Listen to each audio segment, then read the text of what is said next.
sabe qual é o caminho hoje. O caminho mais seguro hoje é o seguinte, olha, vamos primeiro aprofundar o que o mestre deixou. Não inventa moda. Senão a gente vai repetir os mesmos erros que os espíritas do século XIX, início do século XX. Você ainda não está preparado para progredir aquela ciência, quer se meter a progredir e faz confusão. Então, hoje, os novos kardecianos que estão ressurgindo aí no movimento espírita entenderam, não. A gente tem primeiro que aprofundar muito e por muitos anos, e talvez nessa existência vai ser toda ela, só para imitar e estudar o que Kardec deixou. Porque tentar avançar a teoria espírita, há alguns espíritas do movimento espírita, o pessoal da academia, espíritas aí com doutorado nisso, doutorado daquilo, que estão cometendo, estão perto de cometer os mesmos erros. Eles estão perto de cometer o que Flammarion, Gabriel Delane, Leon Denis e outros cometeram. Eles erraram. Eles tentaram avançar o espiritismo sem entender. E a gente não pode repetir isso, né? Bom, falei demais, deixa eu passar para o Lauro. E tem que ser feito, como, né, vai ter agora esse congresso, se não me engano, agora, no final do mês de novembro, né? Em Juiz de Fora, e no futuro vão estudar o método científico de Kardec. Compreender isso. Ah, ótimo. Bom, você me fez lembrar aqui, quando Kardec, eu não me recordo aqui, no Céu e Inferno, salvo engano, o capítulo 8, a intervenção dos demônios nas comunicações modernas. O Kardec vai falar justamente sobre isso, que o Espiritismo, a área do Espiritismo, as descobertas científicas, não cabe aos espíritos revelar. Isso é aos homens. Esse é um trabalho dos homens, né? Então, o Espiritismo não vai entrar nessa via. Então, Michel, podemos aqui dizer o seguinte, segundo a teoria espírita, nós temos uma matéria, né, que é na teoria chamada de fluido cósmico universal, e que essa matéria é o elemento primitivo, que dá origem, transformações, a todas as matérias que nós conhecemos. Mas, como não podemos identificar essa matéria ainda, conhecê-la, então vamos dizer o seguinte, olha, temos aqui, aí o Kardec dá o exemplo, oxigênio, azoto, hidrogênio, tá? Que são elementos. Mas para a doutrina espírita, o elemento primitivo é o fluido universal. O raciocínio é esse. Ótimo. Bom, seguindo aqui, no estatuto, ou nos estatutos, né, do Espiritismo, Kardec admite, ou na sociedade, melhor, na sociedade, Kardec só admitia aquele que aceitasse os princípios da doutrina. Então, por exemplo, a reencarnação é um princípio fundamental, é a base, é o alicerce da doutrina. Se vão discutir se reencarnação existe ou não em congressos, como você citou o livro do Carlos Sete, é como você falou, significa que esses caras não entenderam que esse é um princípio, já é um princípio consagrado pelo Espiritismo, eu acho que eu posso usar essa palavra. Então, logo, eu não tenho que discutir isso. Isso já é fato.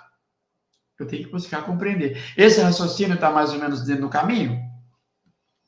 Isso, porque assim, na verdade, claro, hoje com o distanciamento histórico, com mais tempo para refletir, com mais possibilidade de estudo, já tendo uma análise do que aconteceu, as consequências disso, claro que a gente consegue fazer essa avaliação. Né? Claro que na época deles, como era algo muito recente, vamos se transportar para aquela época. O Espiritismo estava na força máxima com Kardec. A gente tinha, vamos só isolar por um momento, dois espíritos especiais trabalhando. De primeira grandeza, Kardec encarnado e Jesus do lado de lá. Não é pouca coisa. A gente tem dois gênios, não é pouca coisa, trabalhando. Kardec aqui na Terra, trabalhando, espírito altamente superior. O que acontece? Mas é lógico e óbvio que ele morrendo, partindo, ia ter uma queda de qualidade. Isso não tinha como evitar. Ninguém que pegasse, assumisse tudo que ele conseguia sozinho fazer, ia ter condições de tocar com a mesma qualidade que ele. Então a gente já teria uma primeira perda de qualidade com a partida dele. Isso é natural do nosso mundo.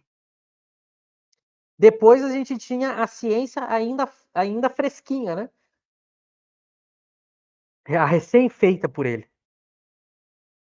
Então, as pessoas estavam muito acostumadas com a lucidez dele. Agora não tem mais ele e no corpo, né? Então, ia ter essa queda de qualidade, dificuldade para entender algumas coisas, porque a ciência ela não é simples de ser feita. Ainda mais a ciência espírita. Né? Aí, tu mistura isso com os próprios defeitos que são do espírito imperfeito, que cada um tem, aí a gente tem o que aconteceu. A gente tem as pessoas tentando inventar aquilo que elas julgavam que era o melhor, que era o que devia ser feito.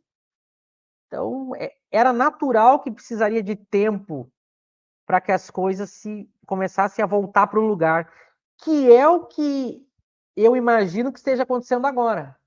Vejam que teve que demorar mais de 100 anos, né?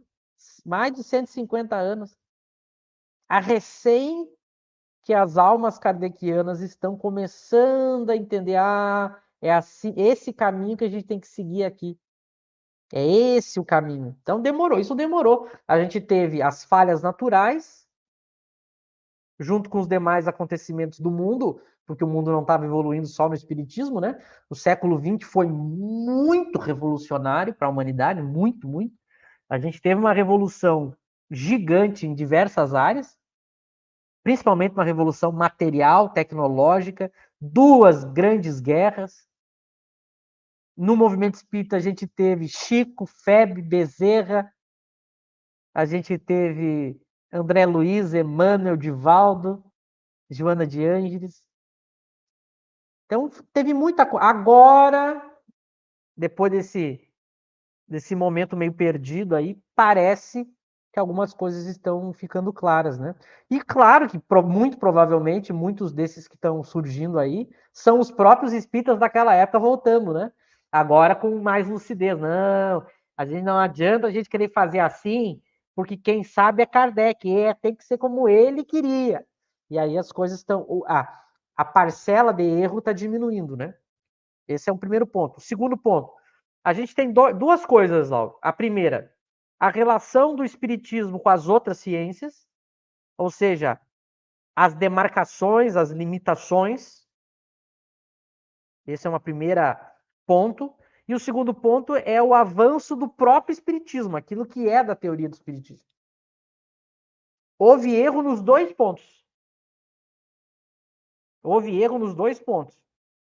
Então, muitos espíritas pós-Kardec não entenderam o que era papel do espiritismo, o que não era, fizeram mistura.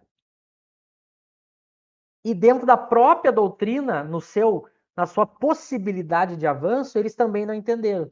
Eles tentaram avançar pontos que Kardec já havia colocado que não poderia. Então, a gente tem, por exemplo, o Flammarion, ele tinha a noção de que ainda não havia uma ciência. Eles achavam que a ciência espírita estava por surgir ainda, porque eles não entenderam, aquilo que Kardec fez era muito sofisticado para a época. Então eles achavam que ainda... tanto que todo o estudo que foi feito do espírito e dos fenômenos espíritas após Kardec, eles começam a ir para o lado da academia, né? Eles começam a querer estudar a mente, que é o espírito, e os fenômenos espíritas, eles passam a tentar estudar academicamente, eles tentam adaptar a metodologia acadêmica aos estudos dos fenômenos espíritas. E esse foi o erro mais rasteiro que o movimento espírita cometeu. Que Kardec já havia alertado antes, mas como eles não tinham entendido, não é o espiritismo que tem que se adaptar à academia. Eu não posso usar métodos da academia para tentar estudar, analisar